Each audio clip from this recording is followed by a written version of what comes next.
저는 우리가 어찌할꼬라는 제목으로 하나님의 말씀을 함께 나누기 원합니다. TV 프로그램들을 보면 연예 프로그램들 중에 음식에 관련된 프로그램이 굉장히 많아진 것을 우리가 볼 수 있습니다. 언젠가부터 음식 관련된 프로그램들이 굉장히 많이 나와서 여러 연예인들이 맛집을 찾아가거나 아니면 요리를 해서 같이 먹거나 그런 연예 프로그램들, 음식 프로그램들이 굉장히 많아지는 것을 우리가 보게 됩니다. 그러다 보니까 이 요식업에 종사하는 사람들이 연예인들처럼 TV에 또한 많이 등장하게 됩니다. 그런 음식 관련된 프로그램 중에 예전에 한창 인기 있었던 프로그램이 있습니다. 지금은 없어졌는데 어떤 것이었냐면 음식점을 다니면서 유명한 이 요리사가 음식점을 다니면서 조언을 해주고 또 식당 주인에게 여러 가지 또 코치를 해주는 그런 프로그램이 있었습니다. 그래서 지역 상권을 살리기 위한 목적을 가지고 그런 지역에 있는 작은 음식점들을 찾아다니면서 조언을 해주고 또 잘못하는 것이 있으면 또 가르쳐 주기도 하고 그런 코치해주는 프로그램이 있었습니다. 단지 음식만이 아니라 식당의 전반적인 어떤 것들에 대해 조언해주고 방향을 제시해주는 그런 좋은 프로그램이었습니다. 그래서 예전에 백종원 씨라는 분이 그런 지역의 음식점들을 찾아다니면서 조언해주고 방향성들을 제시해주는 그런 것을 보았습니다. 저는 목사이다 보니까 그런 프로그램들을 보면 또 그런 책들을 보면 늘 이렇게 교회와 연결시키게 되는 것 같습니다. 제가 그 프로그램을 보면서 어떤 생각이 들었었냐면 목회할 때도 좀 그런 어떤 선생님들이 좀 있어서 좀 다니면서 목회의 방향도 좀 알려주고 또 잘못하는 것이 있으면 좀 가르쳐주고 좀 그런 어떤 멘토 역할을 해줄 수 있는 사람이 있으면 참 좋겠다라는 생각을 했던 적이 있습니다. 그런데 그 프로그램에서 어떤 내용이 기억에 남냐면 한 식당에 이 백종원 씨가 가서 하는데 그 식당의 주인이 어떤 음식을 만들었습니다. 그런데 그 음식을 맛보더니 백종원 씨가 똑같은 재료를 가지고 음식을 만들기 시작하는 거예요. 재료도 똑같고 만들고 봤더니 모양도 거의 동일했습니다. 같은 음식이었거든요. 그런데 두 가지를 이제 비교해서 사람들이 먹어보았습니다. 그 음식점 주인도 먹어보고 또 그 방송을 찍고 있던 스태프들도 먹어보고 그런데 두 음식이 너무 맛이 달랐던 거예요. 제가 맛을 보지 않았지만 똑같은 재료를 가지고 똑같은 시간에 똑같은 장소에서 똑같은 음식을 만들었는데 결과적으로 맛은 너무나 달랐던 것이죠. 그 백종원 씨가 만든 음식은 먹어본 사람들마다 감탄을 했다는 겁니다. 너무 맛있다고. 근데 그 음식점 주인이 만들었던 음식은 좀 맛이 별로였던 것 같아요. 그런 것을 보게 되었습니다.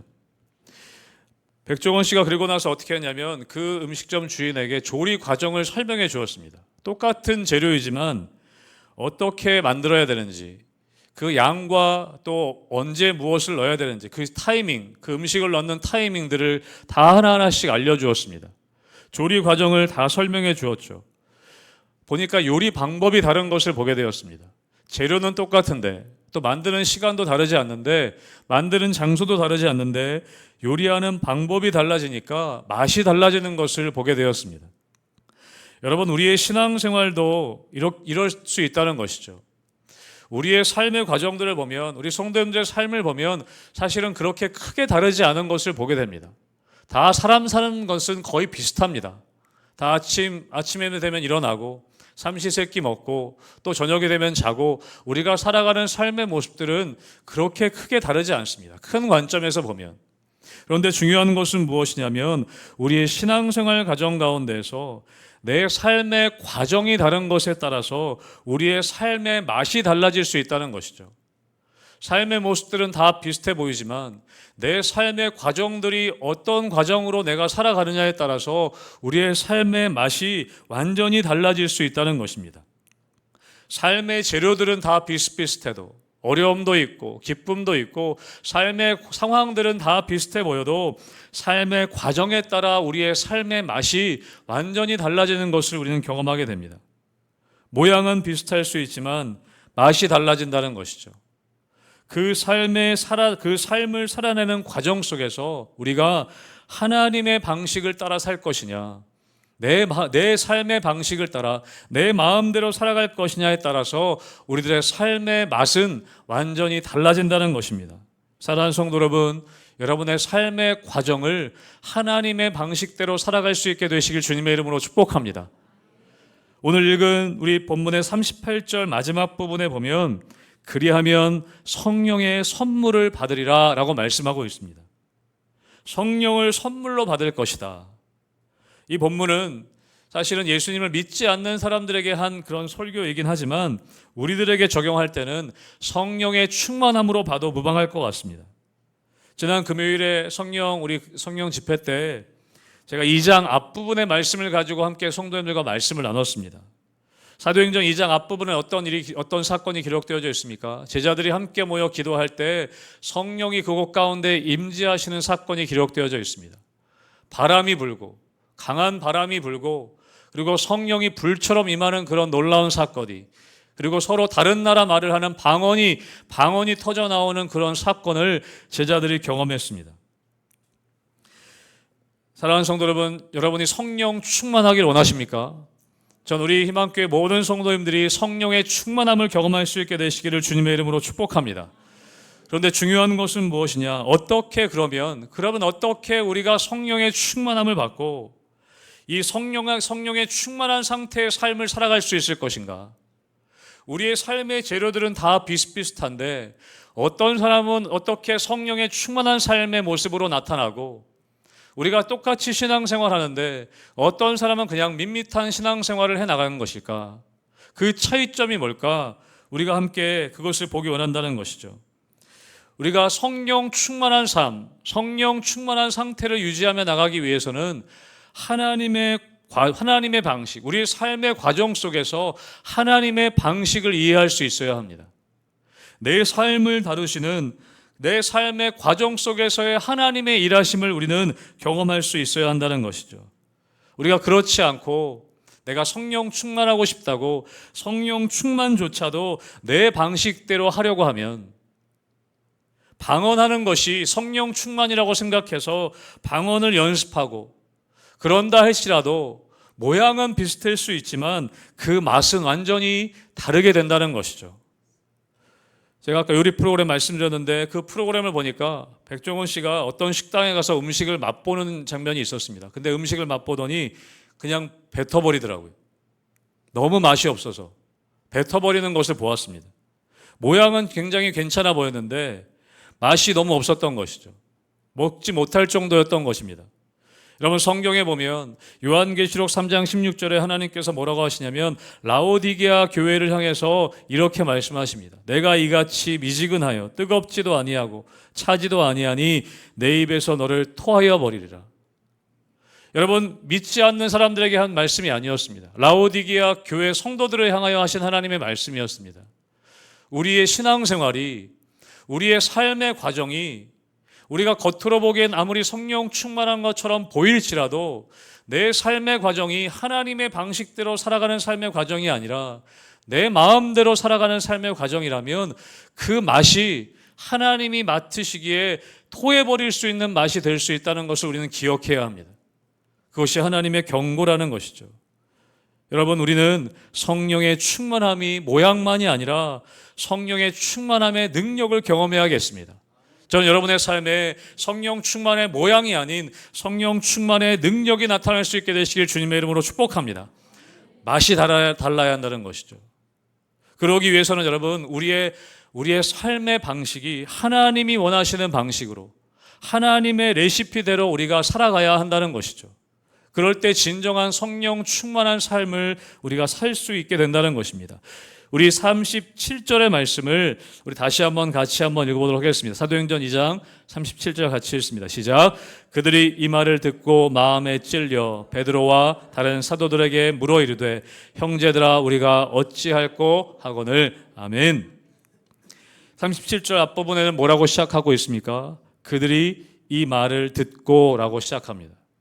여기서 그들은 누구냐면 사도행전 2장의 오순절의 절기가 되었습니다. 유대인들이 이 오순절 절기를 맞아서 예루살렘으로 각지에서 다 모여들었습니다.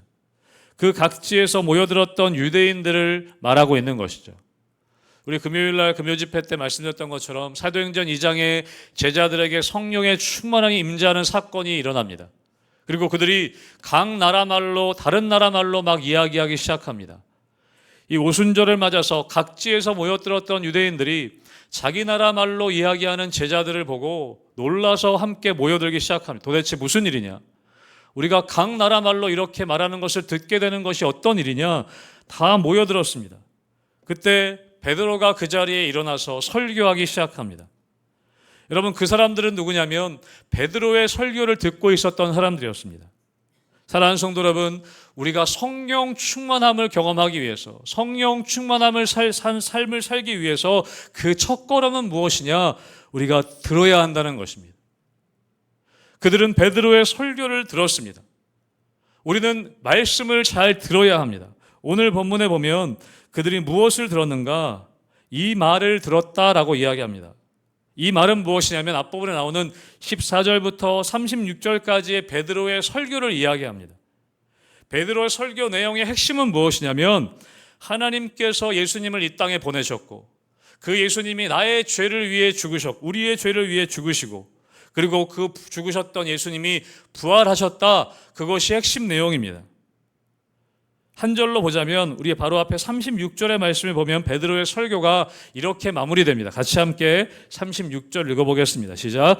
그런즉 이스라엘 온 집은 확실히 알지니 너희가 십자가에 못 박은 이 예수를 하나님이 주와 그리스도가 되게 하셨느니라 하니라. 아멘.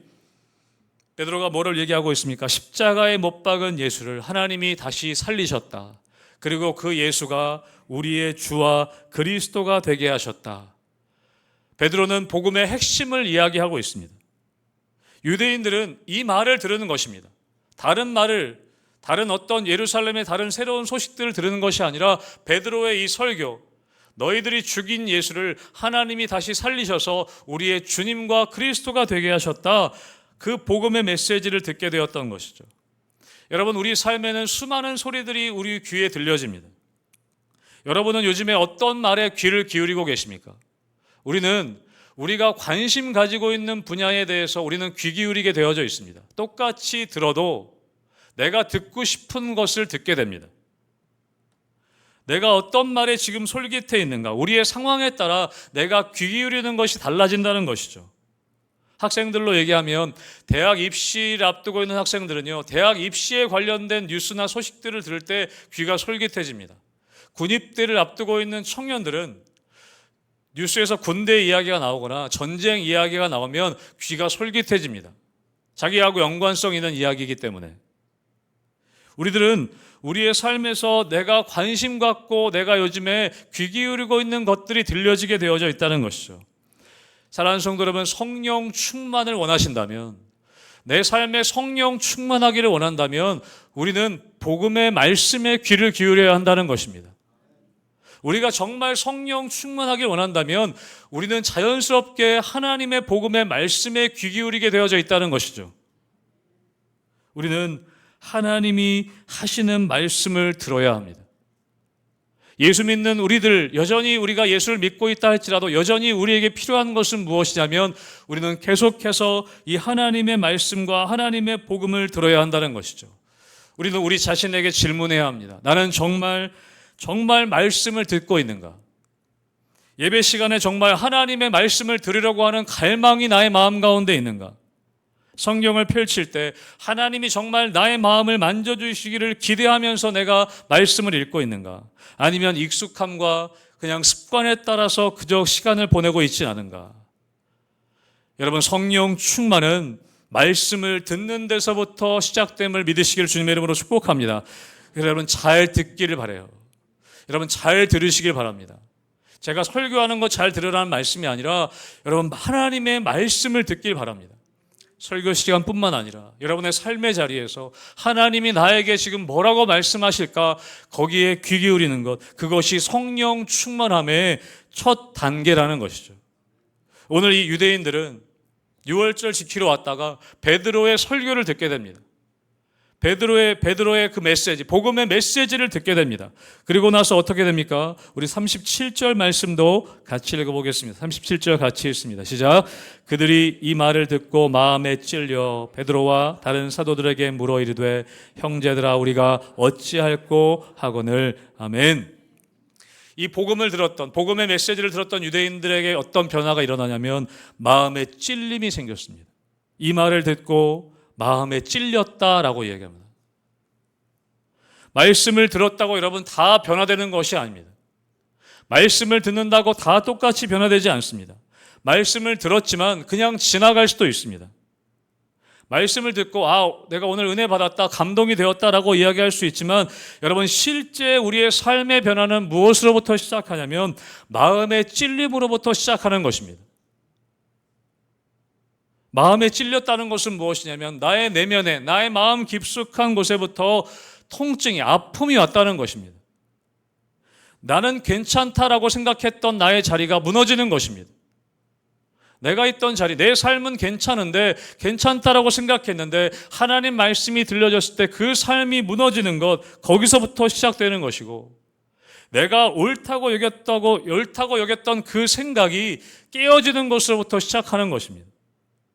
내 숨겨져 있던 죄가 드러나는 것으로부터 우리의 성령 충만은 시작되는 것입니다. 여러분, 이 찔림은 단순히 어떤 감정적인 슬픔만을 이야기하는 것이 아닙니다. 이 찔림은 하나님의 말씀, 성령께서 주시는 말씀을 통해 우리의 양심이 깨어지는 것을 이야기하는 것입니다. 오늘 베드로의 설교를 들은 사람은 그동안 자기들이 예수라는 사람에 대해서 소식도 듣고 예수라는 사람이 십자가에 못 박혀 죽었다더라, 그 소식을 들었습니다. 다 들었습니다.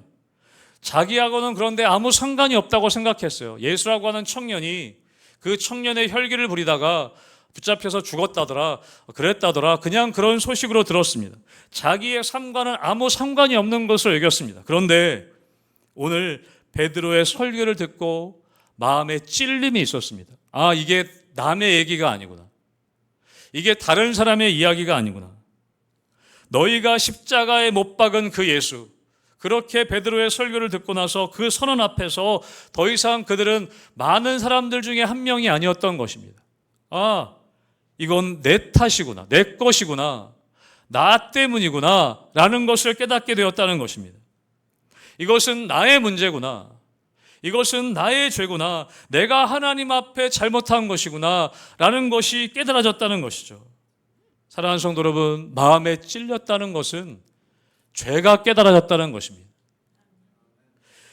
죄가 죄로 여겨지기 시작했다는 것입니다. 예수가 죽은 것은 아무것도 아닌 것이라고 생각했는데 그게 나의 죄 때문이었구나라는 것이 깨달아졌다는 것이죠. 사랑하는 성도 여러분, 여러분 삶에 죄가 깨달아지는 은혜가 있게 되기를 주님의 이름으로 축복합니다.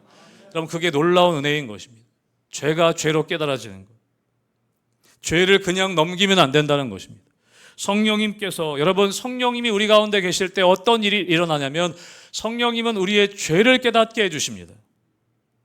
성령님이 우리 가운데 오셔서 가장 먼저 하시는 일은 무엇이냐면 죄를 지적하시는 겁니다. 요한복음에 보면 이런 말씀이 있습니다. 요한복음 16장 8절의 말씀을 같이 읽겠습니다. 같이 읽습니다. 시작. 그가 와서 죄에 대하여, 의에 대하여, 심판에 대하여 세상을 책망하시리라. 아멘. 그가 오셔서, 성령이 오셔서 하시는 일이 무엇입니까? 죄에 대하여 책망하신다, 죄에 대하여 깨닫게 하신다라고 말씀합니다. 여러분, 성령님이 우리의 죄를 깨닫게 해주시기를 위해 기도해야 됩니다. 성령 충만으로 가는 길에는 우리가 말씀을 듣고 마음에 찔려서 성령님께서 만지시는 경험이 필요하다는 것입니다. 그것이 성령 충만으로 가는 길이라는 것입니다. 말씀을 듣는데 하나님이 원하시는 것과 다른 삶의 방식으로 내가 살아갈 때 성령님이 나를 일깨워 주시는 경험, 이렇게 살면 안 되는구나. 여러분, 그 음식 프로그램에 보니까요, 어떤 음식점 주인들은 그 백종원 씨가 와서 이렇게 하라고 가르쳐 주는데도 나중에 다시 가서 보니까 자기가 원래 하던 대로 도로 그렇게 하고 있더라고요. 가르쳐 줬는데도 똑같이 하고 있더라고요. 여러분, 우리의 삶이 그런 거 아니겠습니까? 성령님이 깨우쳐 주시는데도 그냥 넘어가는 것이죠. 그냥 무뎌지는 것입니다. 여러분, 우리의 삶의 방식이 하나님이 원하시는 삶의 방식으로 바뀌어져 가야 합니다. 그렇지 않을 때 성령님은 우리의 마음을 찌르십니다. 우리의 마음을 책망하십니다. 사랑하는 성도 여러분, 여러분이 말씀을 듣고 성경을 읽고 묵상하실 때 마음의 찔림이 느껴지십니까? 마음의 찔림이 느껴진다면 여러분의 영적인 상태는 건강한 상태일 것입니다. 그런데 문제는 무엇이냐? 불행한 것은 무엇이냐? 성령님께서 우리의 마음을 찌르시는데도 전혀 느끼지 못한다는데 우리의 삶에 문제가 있습니다. 여러분, 성경은 그것을 완악하다라고 표현합니다. 우리의 마음이 완악해졌다라고 표현합니다. 우리는 이 세상 살아갈 때 이 세상에 대해서는 굉장히 민감하게 반응합니다. 이 세상의 일들에 대해서는. 추울 때는요, 금방 춥다고 느낍니다. 그래서 내복도 꺼내 입고 히터도 틉니다. 더워지면 금방 더워진 것도 느낍니다. 오늘 날씨가 굉장히 좀 더워진 거 느끼시지 않습니까? 그래서 에어컨을 틀었습니다, 앞에. 여러분, 우리가 더위를 느끼면 금방 느낍니다. 그리고 조치를 취합니다. 우리가 음식을 먹을 때도요, 이거 맛있다, 맛없다 금방 느낍니다. 사람마다 취향은 다를 수 있지만 이게 나에게 맛있다, 맛이 없는 것이다 금방 느낍니다. 맛이 변하는 것도 금방 느끼더라고요. 저 집 원래 맛있었는데, 성도님도 그런 얘기 많이 하시더라고요. 처음엔 맛있었는데 지금은 맛이 변했습니다, 목사님. 그런 얘기 하시더라고요. 맛이 변한 거 우리가 금방 느낍니다. 사람과의 관계도 마찬가지죠. 저 사람이 나에게 잘해주는지 못해주는지 금방 느낍니다. 나를 좋아하는지 나를 좋아하지 않는지도 느낍니다. 누가 내 편인지 내 편이 아닌지도 사람은 기가 막히게 알아챕니다. 여러분, 우리는 세상 것들에 대해서는 굉장히 예민하게 반응합니다. 제가 신학대학원 시절에 그런 말이 있었습니다. 제가 한번 말씀드렸던 것 같은데요. 신학대학원 다닐 때 일주일에 4일은 체프를 드렸습니다. 예배를 드렸습니다. 또 동일한 시간에. 근데 동일한 시간에 와서 예배 드릴 때 똑같이 예배를 드리거든요. 신학생 전체가 함께 모입니다. 저는 신학과도 있었고 기독교 교육과도 있었고 그리고 종교음악과도 있었어요. 근데 그런 얘기가 있습니다. 예배 드리는데 교회 음악과 학생들은 찬양 시간에 은혜를 못 받고 신학과 학생들은 설교 시간에 은혜를 못 받는다는 이야기가 있습니다. 실제로 그렇거든요. 왜 그러냐면 교회 음악과 학생들은 음악을 전공한 사람들이기 때문에 이 찬양 예배 인도할 찬양 인도할 때 뭐 소리가 음이 떨어진다든지 악기가 좀 틀린다든지 화음이 안 맞는다든지 그거에 굉장히 예민합니다. 그러니까 찬양 시간에 계속 그런 게 들리는 거예요. 잘못 틀린 거. 그러니까 은혜를 못 받는 거죠. 신학과 학생들은요, 설교 시간에 저 설교하시는 분이 신학적으로 맞는 얘기를 하는지 성경적으로 옳은 얘기를 하는지 저 예화가 틀린 것인지 아닌 것인지 자꾸 판단하고 비판하게 되니까 설교 시간에 은혜를 못 받는다는 거예요. 여러분, 왜 그렇습니까? 예배를 드릴 때 우리가 마음으로 드리는 게 아니라 세상적인 감각을 가지고 예배를 드린다는 거예요. 영적인 감각으로 예배 드리는 것이 아니라 세상적인 감각으로 예배 드린다는 것이죠. 여러분, 우리에게 정말 중요한 감각은 무엇이냐? 영적인 감각이라는 것입니다. 그런데 우리가 그 영적인 감각에 민감하지 못하다는 거예요. 성령님께서 우리의 죄를 깨닫게 해주실 때 하나님이 우리와 함께 하십니다 라고 했을 때 하나님이 지금 우리에게 말씀하신다라고 했을 때 전혀 느껴지지도 않고 들려지지도 않는 영적인 무감각함, 여러분, 그것이 우리의 삶의 문제라는 것이죠. 이 찔림이 없는 신앙은 너무나 위험한 것입니다. 우리가 와서 그냥 조금 감동받고 조금 위로받고 여러분, 그것으로는 우리의 예배는 위험해지는 것입니다. 여러분, 진정한 예배라는 것은 무엇이냐? 하나님 말씀하실 때 찔림이 있어야 되는 것입니다.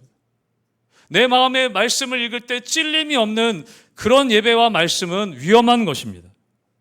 사랑하는 성도 여러분, 성령 충만하기 위하여서 말씀을 듣고 하나님께서 성령님께서 우리의 마음을 찌르실 때 여러분, 그것이 느껴지는 여러분 되시기를 주님의 이름으로 축복합니다. 마음의 찔림이 느껴져야 합니다. 여러분, 그리고 나서 오늘 베드로는 뭐라고 얘기합니까? 38절 말씀을 다시 한번 같이 읽겠습니다. 38절 같이 읽습니다. 시작. 베드로가 이르되 너희가 회개하여 각각 예수 그리스도의 이름으로 세례를 받고 죄 사함을 받으라. 그리하면 성령의 선물을 받으리니. 아멘. 베드로가 오늘 뭐라고 선포합니까? 38절에 너희가 회개하라 라고 선포하고 있습니다. 마음의 찔림을 받았을 때, 죄를 깨달았게 되었을 때, 여러분, 거기서 끝나는 것이 아니라 우리는 회개의 자리로 나아가야 한다는 것입니다. 오늘 본문에 베드로의 설교를 들은 유대인들은 그 사람들은 마음에 찔림이 있었습니다.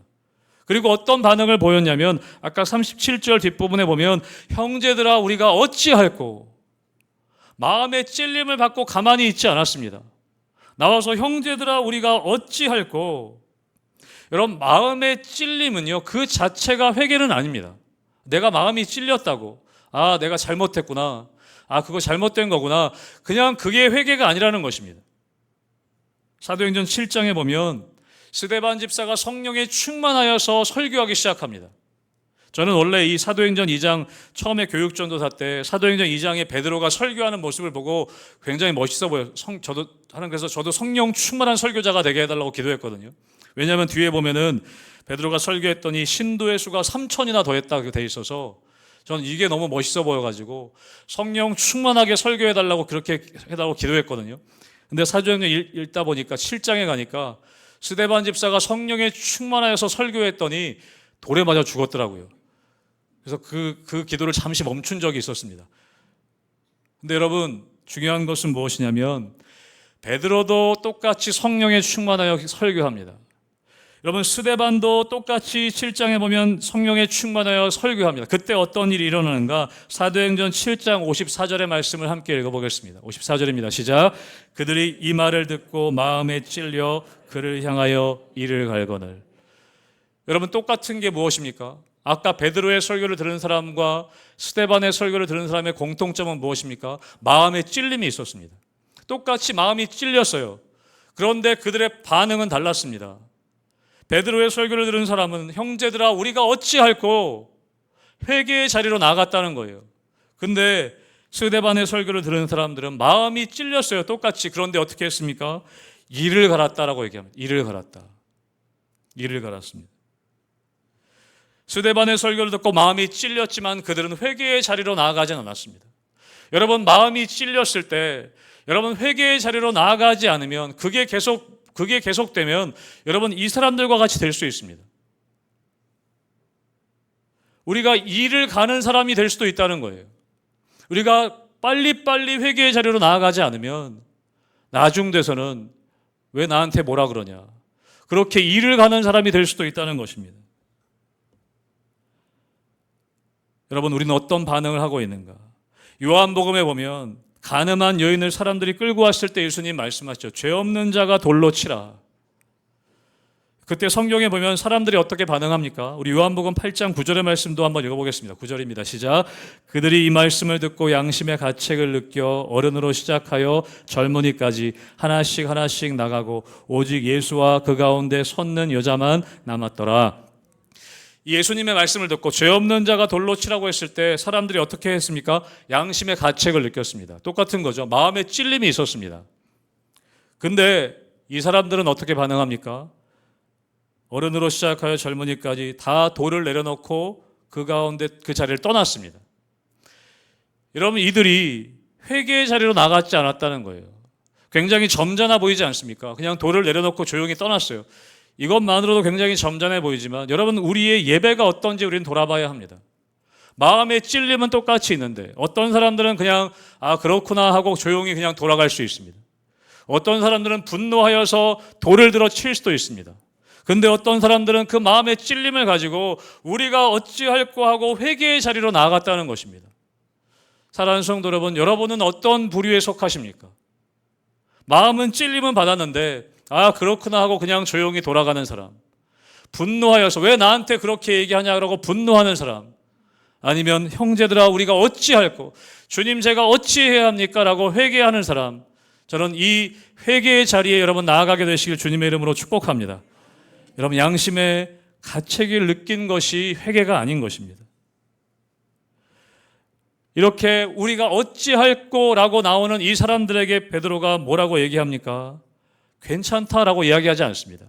잘했다, 그래, 너무 자책하지 말아라. 베드로가 그렇게 이야기하지 않습니다. 단호하게 이야기합니다. 뭐라고 얘기합니까? 회개하라, 회개하라라고 이야기합니다. 여러분, 회개는 나를 발견하는 것에부터 시작되게 됩니다. 나는 좀 괜찮은 사람인 줄 알았는데, 내가 그래도 이렇게 신앙생활 했으니까 나는 좀 괜찮은 사람인 줄 알았는데 내가 예수님을 못 박은 사람이구나. 내가 그런 사람이구나. 신앙이라는 것은 내가 얼마나 처참한 존재인가를 깨닫는 것으로부터 시작하는 것입니다. 내가 이 정도로 죄인이었구나. 내가 이 정도밖에 안 되는 사람이구나. 내가 가망이 없구나. 여러분, 그럴 때 우리는 예수님의 이름을 부르게 되는 것입니다. 내가 조금이라도 내가 해볼 수 있을 것 같다고 생각될 때 여러분, 우리는 예수님 찾지 않습니다. 신앙생활도 그렇습니다. 내가 조금이라도 뭔가 할 수 있을 것 같이 느껴질 때 우리는 예수님께 그렇게 간절하게 나오지 않습니다. 마치 취미생활 하듯이 신앙생활 할 수 있다는 것이죠. 여러분, 우리가 물에 빠져 죽어갈 때 누가 체면을 차립니까? 그냥 살려달라고 해야 되는 거 아닙니까? 제가 예전에 그런 경험을 해본 적이 있거든요. 제가 수영을 못합니다.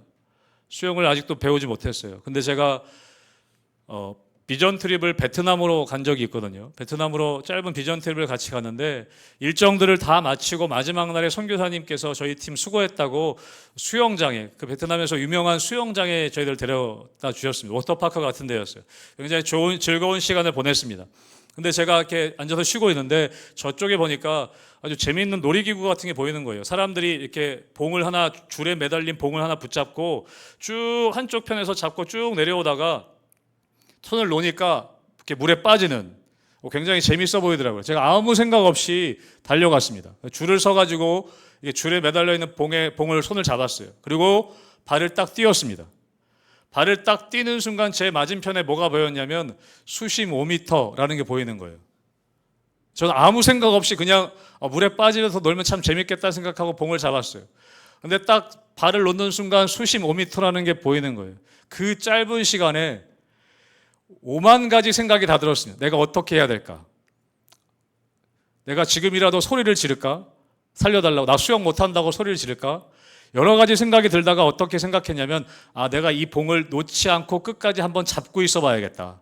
그냥 매달려 있으면 그래도 괜찮지 않겠나. 매달려서라도 뭐라고 얘기하면 괜찮지 않겠나. 근데 마지막에 딱 이 덜컹 하니까요, 손을 놓게 돼 있더라고요. 놓지 않을 수가 없더라고요. 덜컹해서 손을 놔버렸습니다. 물에 빠졌죠. 근데 물에 빠져서도 생각이 드는 거예요. 내가 그래도 저쪽까지만 가면 되니까 어떻게든지 한번 해보면 되지 않을까. 발버둥 치기 시작했습니다. 제가 어떻게 됐을까요? 아무리 발버둥 쳐도 제자리더라고요. 점점 빠져 들어갔습니다. 한 번 쑥 들어갔다가 다시 쑥 위로 나왔어요. 그때까지도 제가 부끄러워서 아무 얘기도 못 하겠더라고요. 그냥 다시 한번 발버둥 쳐보자 하고 다시 발버둥 쳤어요. 안 되더라고요. 다시 한번 들어갔다 물 한번 먹고 또 올라왔어요. 그때는 어떻게 했냐면 이제 죽을 것 같은, 그래서 살려달라고 소리치기 시작했습니다. 살려달라고. 체면도 없이. 제가 그때 거의 이제 리더 역할을 했던 사람이었거든요. 근데 체면도 없이 살려달라고 소리쳤습니다. 그러자 거기 주위에 있던 이 베트남 현지 구조 요원들이 뛰어들어오고 저희 팀원들 중에도 수영 잘하는 형제가 뛰어들어오고 아주 난리가 났었습니다. 그래서 저를 끄집어내가지고 겨우 살았던 기억이 납니다. 여러분, 물에 빠지면 체면이 없는 것이죠. 여러분, 회개는 고상한 것이 아닙니다. 우리가 그냥 멀끔히 차려입고 예배의 자리에 앉아서 하나님 죄송합니다. 하나님 잘못했습니다. 여러분, 그런 게 회개가 아니라는 것입니다. 여러분, 회개는 무엇이냐면 살려달라고 하는 것입니다. 하나님, 나를 구해달라고 하는 것입니다. 하나님, 내가 내 힘으로 죄 짓지 않을 힘이 없습니다. 하나님, 나를 구해달라고 그렇게 외치는 것입니다. 소리치는 것입니다.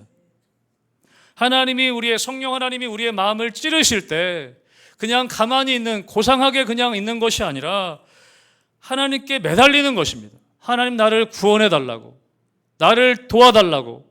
여러분, 그렇게 외치는 것이 회개인 것입니다. 우리가 어찌할꼬 여러분, 그렇게 간절하게 유대인들이 이 어부였던 사도들 앞에 엎드릴 수밖에 없는, 체면이고 뭐고 없이 그냥 그 앞에 엎드려서 우리가 어찌해야 됩니까? 주님, 우리가 어찌해야 됩니까? 라고 외칠 수밖에 없는 것이 회개라는 것입니다. 여러분, 1907년 한국교회에 놀라운 부흥의 역사가 있었습니다. 평양 대부흥운동이 있었습니다. 그때 당시에 부흥이 일어날 때, 그때 당시의 기록을 보면 얼마나 회개가 간절히 일어났는지를 알 수가 있습니다. 그 부흥의 역사를 기록한 책에 보니까 이런 문구가 있습니다. 사람에 이어 사람이 일어서서는 죄를 자복하고 넘어져서는 죄책감으로 땅을 쳤다. 사람들이 죄를 자복하고 온 청중이 통성 기도를 하는데 청중은 울음바다가 되었다. 이렇게 기도회는 새벽 2시까지 자백과 울음과 기도로 계속되었다. 여러분, 하나님의 성령이 놀랍게 부으시던 그때의 성도들이 모여서 기도하는 그런 장면을, 그런 광경을 이렇게 기록하고 있었습니다. 여러분, 세계 곳곳에 일어났던 부흥의 역사들의 시작은요, 회개 운동으로부터 시작되었습니다. 엄청난 어떤 것이 아니라 내가 누구 거 훔쳤습니다. 내가 저 사람 미워했습니다. 그런 하나하나의 고백들로 회개로부터 시작됐습니다. 그런데 단순히 그냥 고백이 아니라 정말 눈물을 흘리고 마음을 찢는 통회하고 자복하는 회개였다는 것이죠.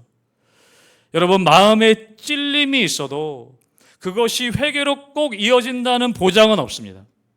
우리가 하나님 앞에, 하나님이 우리를 만지실 때 내가 반응해야겠다는 분명한 의지와 준비가 되어 있지 않으면 마음의 찔림은 그냥 하나의 사건으로 그냥 넘어갈 수 있다는 것이죠.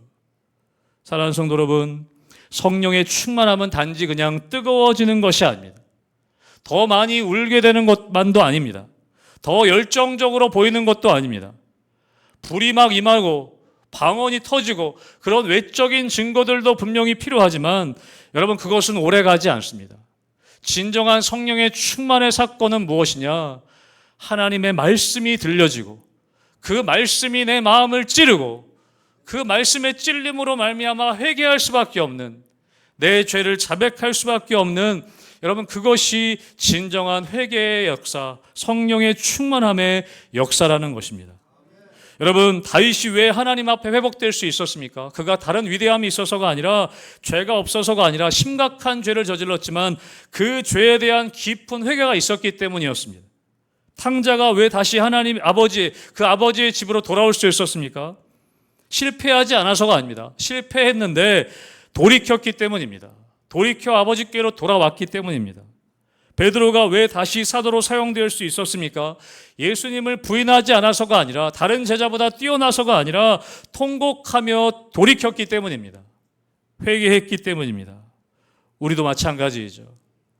여러분, 하나님은 완벽한 사람을 찾으시는 것이 아닙니다. 하나님은 회개하는 사람을 찾으십니다. 하나님은 자기 죄를 인정하는 사람, 자기의 영혼의 상태를 하나님 앞에 숨기지 않는 그 사람을 찾으십니다. 주님, 내가 잘못했습니다. 주님, 제가 어찌 해야 됩니까? 나를 새롭게 해 주십시오. 그렇게 엎드리는 사람을 하나님은 찾으신다는 것입니다. 여러분, 교회는 언제 살아납니까? 뭐 새로운 프로그램을 해서 교회가 살아납니까? 그렇지 않습니다. 사람이 많아진다고 교회가 살아납니까? 재정이 풍부해진다고 교회가 살아납니까? 그렇지 않습니다. 여러분, 교회가 살아나는 순간은 무엇이냐면 성도들이 하나님 말씀 앞에 그 마음이 찔리고 진실로 회개하고 성령의 다스리심을 받게 되는 그것으로부터 여러분, 교회는 살아나는 줄로 믿습니다. 저는 우리 희망교회가 그런 의미에서 진정한 부흥을 경험하기 원합니다. 진정한 성령의 충만함을 경험하기 원합니다. 저는 여러분들이 방언도 받고 정말 불이 임하는 것 같은 체험도 하시길 원해요. 그런데 그 외적인 표정들은 얼마 가지 못합니다. 오늘 사도들로 일어나서 시작됐던 이 초대교회의 성령의 충만함은 말씀이 들려지고 마음이 찔림을 받고 회개하는 것으로부터 그 교회가 시작되었습니다. 오늘 사도들, 특별히 사도 베드로를 통해서 말씀을 들은 사람들이 어떻게 변화되어지는가, 마지막으로 우리 41절과 42절의 말씀을 함께 읽도록 하겠습니다. 같이 읽습니다. 시작. 그 말을 받은 사람들은 세례를 받음에 이날에 신도의 수가 3,000이나 더하더라. 그들이 사도의 가르침을 받아 서로 교제하며 떡을 떼며 오로지 기도하기를 힘쓰니라. 아멘. 여러분, 우리는 여기서 회개의 열매를 보게 됩니다. 회개했던 그들이 어떻게 됩니까? 회개가 단순히 어떤 감정적인 변화로 그치는 것이 아니라 그들의 삶의 실제 변화로 이어집니다. 그들이 어떻게 됩니까? 41절 앞부분에 보면 그 말을 받은 사람들이, 그 말을 받았다라고 되어 있습니다. 그 말을 그냥 들은 것으로 이제 그치는 것이 아니라 그 말씀을 자기의 것으로 받아들였다는 거예요. 순종했다는 것이죠. 그리고 회개하고 오늘 세례를 받습니다. 여러분, 세례는 무엇입니까? 공동체 앞에 내가 이제 예수님 말씀대로 내 마음대로 살지 않고 예수님 말씀대로 살겠다고 결단하는 것입니다. 공동체 앞에 선언하는 것입니다. 또 어떻게 변화됩니까? 이들이 더 이상 예전 사람으로 살지 않기로 결단하고 공동체 안으로 들어갑니다. 신도의 수가 3,000이나 더해지고 함께 이제 믿는 사람들끼리 함께 모여 떡을 떼고 교제하고 기도하기에 힘씁니다. 공동체 안으로 들어갔다는 것입니다. 삶이 완전히 변화됐습니다. 사랑하는 성도 여러분, 성령의 충만함은 뜨거워지는 겉모습이 전부가 아닙니다. 우리가 금요 성령 집회를 통해서 저는 뜨거움이 회복되길 원해요. 그러나 여러분 그 겉모습으로는 오래가지 않습니다. 우리의 마음에 무엇이 변화되어져야 합니까? 하나님의 말씀이 들려지고 마음의 찔림을 받고 주님 제가 어찌해야 합니까? 라는 통회와 자복과 회복이 일어나기 시작할 때, 그리고 성령이 선물로 주어져서 그것이 성령의 진정한 충만한 모습이라는 것을 이야기하고 있습니다. 여러분, 오랫동안 신앙생활 했는데도 마음이 메말라 있는 것 같다면 여러분 기도하시기를 주님의 이름으로 축복합니다. 하나님 주의 말씀이 들려져서 나의 마음이 찔림을 받게 하여 주십시오. 나의 마음에 찔림이 경험되어지게 하여 주십시오. 우리가 예배를 드리지만 나의 삶에 변화가 없다면 주님 듣기만 하는 자가 아니라 마음의 찔림을 받고 내가 회개하게 하여 주십시오. 돌이키게 하여 주십시오. 우리가 그렇게 기도해야 할 것입니다. 하나님은 그렇게 회개하는 심령을 멸시하지 않으십니다. 하나님은 상하고 통회하는 그 중심을 외면하지 않으십니다. 그런 사람들에게 기회를 주시고 새롭게 하시고 그들을 통해 하나님의 일들을 이루어 가기를 원하신다는 것이죠. 저는 우리 희망교회 성도들과 우리 교회가 진정한 부흥의 역사, 진정한 성령의 충만한 역사를 경험하는 우리 성도들과 우리 교회 되기를 주님의 이름으로 축복합니다.